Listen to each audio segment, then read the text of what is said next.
Hi, I'm Toyya Braskey from Galveston, Texas.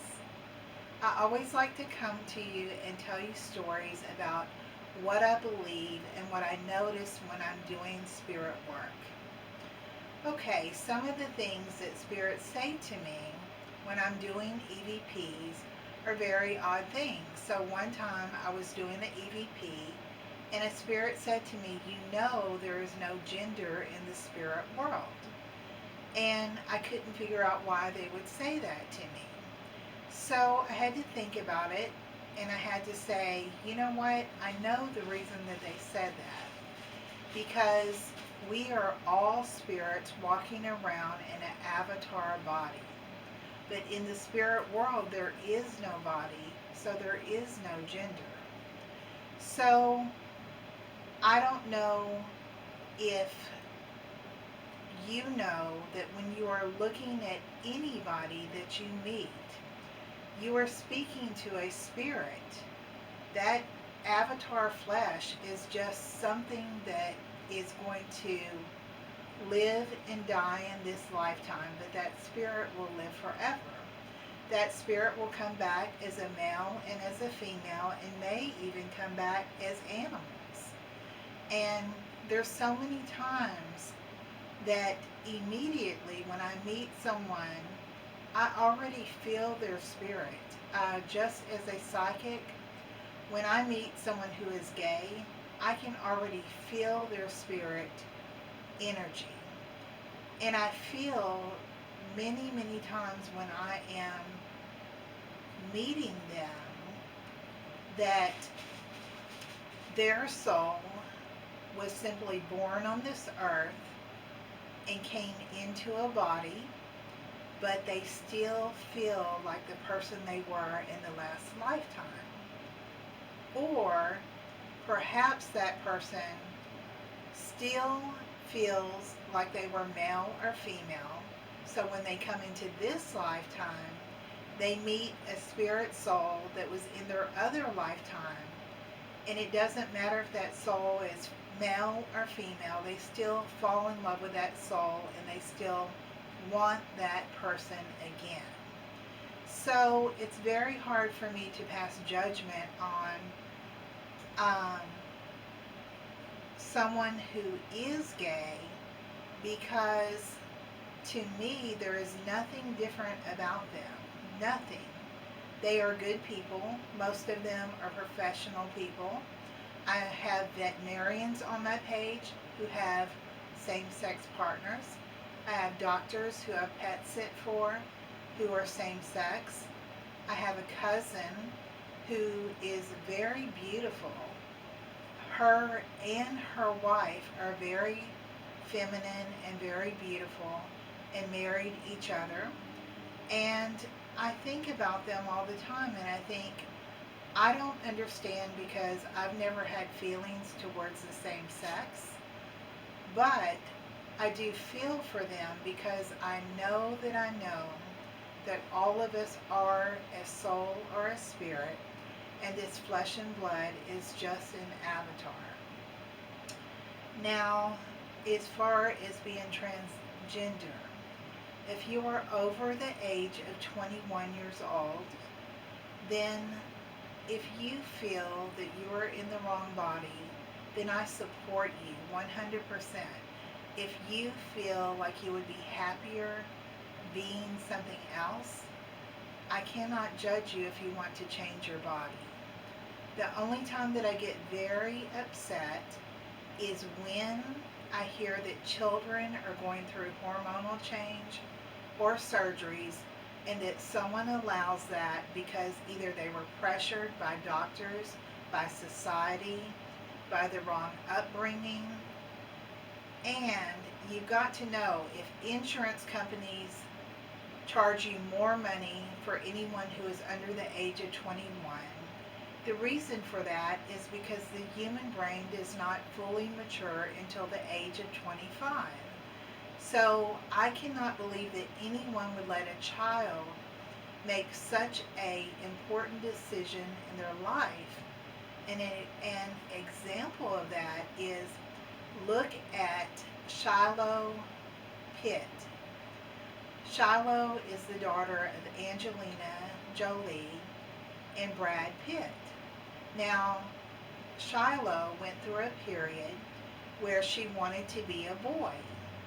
Now, it would have been tragic and sad if her parents had listened to doctors, to all of these people who promote hormones and sex changes.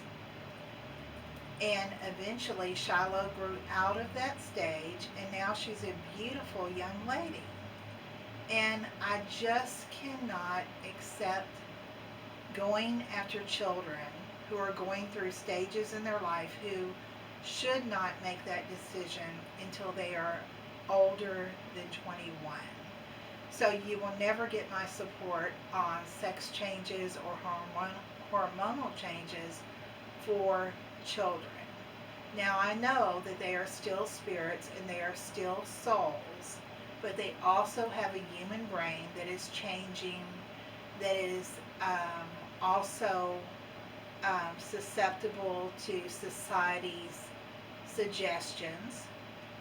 And for that reason, I would never ever allow hormonal changes or surgery for a child.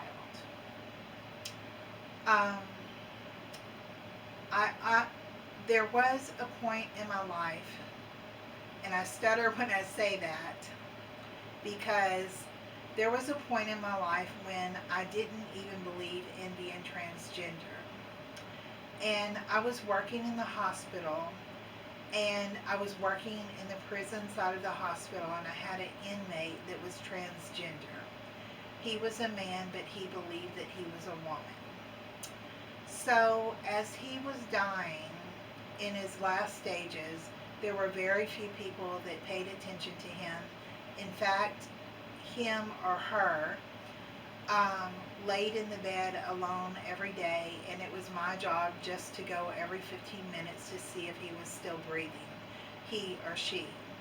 So as I checked on her every 15 minutes, I noticed that no one was caring for this person.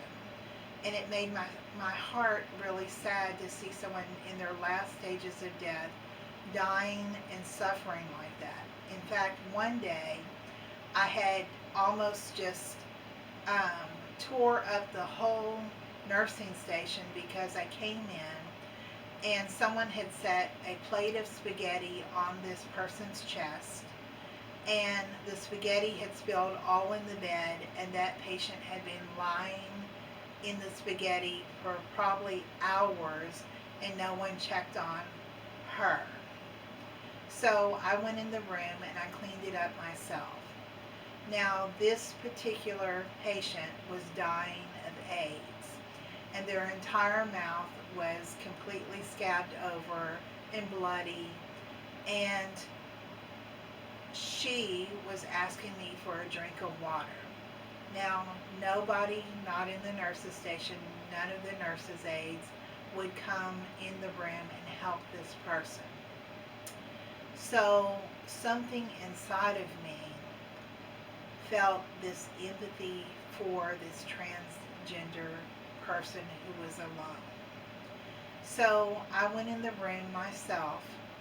I put on gloves, and I took a warm washcloth and I patted the blood away from the person's lips, and then I dripped water into their mouth with a straw.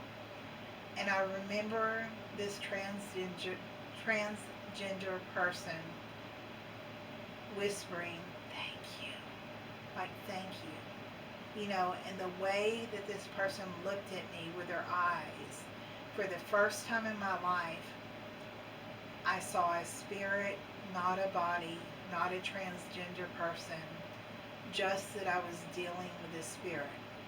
So about that time, nurses had walked into the room, and as we were all standing there, the transgender patient said,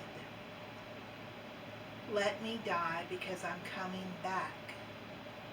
And Of course, the nurses just sort of rolled their eyes. But I turned straight to the patient and I said, you know what? You are coming back. I said, the minute that your eyes close and the minute that your body dies, you're just going to rise up from that body. And you know what? In your next lifetime, you can be a real woman. You can choose a woman's body. You can come back as anything that you want to come back as. And that person touched my soul so strongly.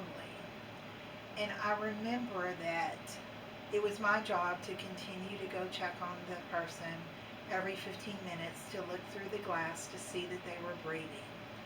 And I had made my rounds, and none of the nurses checked on this patient because they just considered that the person was so close to death that they didn't feel that it was really a priority. But I kept checking on the person, and I was actually the person that discovered that she was no longer breathing. And so I called the nurses and I called the time of death and wrote the death packet for that patient. Now, that case forever changed me on the way that I feel about transgender people. There was a time that I had difficulty with that. I really had difficulty accepting that, maybe because I was raised Pentecostal.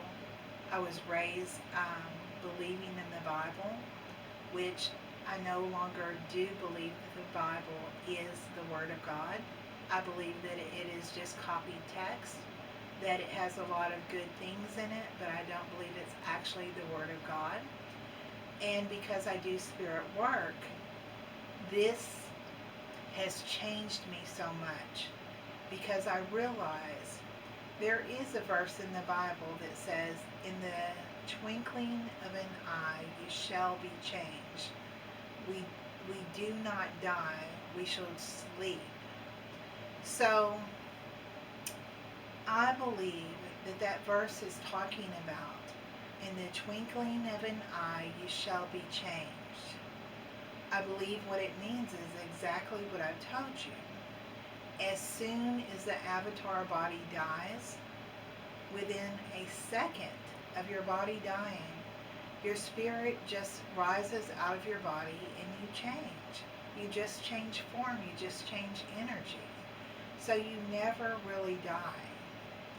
And so that is so important to share with you, because the next time that you meet someone who is gay, the next time that you meet a transgender person, try not to look at their physical attributes. Try to look at them like they are a soul, a spirit, because that is what they are. And we must remember to treat people with kindness and with love. And I believe that is what God would want. Now, there is a book called The Unquiet Dead. It was written by a psychologist who put her entire career online. And what I want to say about it is, she wrote a book. She appeared on many videos talking about putting people under hypnosis. Now, I also want to share this with you. Now, the Bible talks about spirit possession, and I know this to be true. I have experienced going to the cemetery and taking on the personality or the likes or the music of someone who is buried that I'm trying to contact. And so I know that spirits can possess people. Also, there are documented cases of possession. And so I also believe that there is a chance that in a transgender or either a homosexual person, that another spirit could have entered their body, and what that person is feeling is the feelings of that other spirit. And This psychologist that wrote the book called The Unquiet Dead talked about this. She said that under hypnosis, many times other spirits would talk through the person under hypnosis.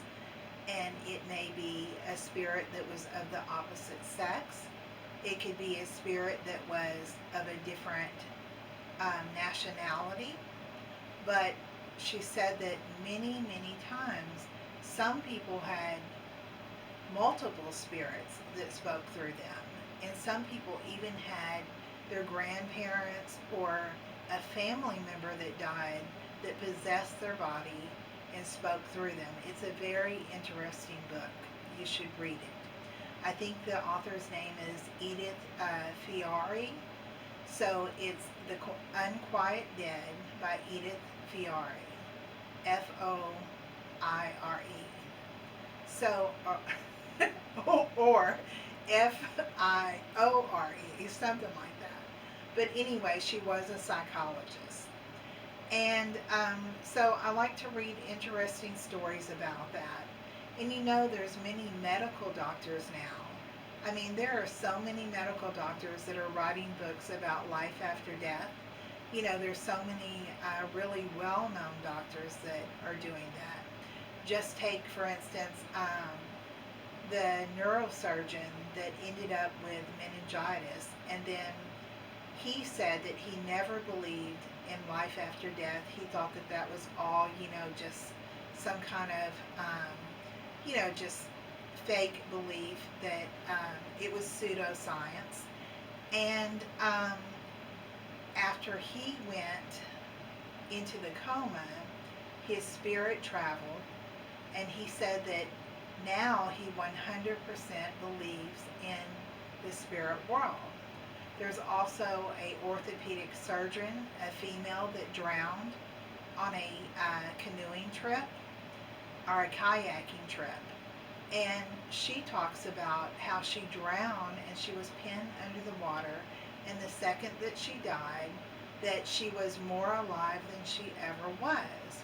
And luckily later someone pulled her from the water and did CPR and brought her back to life.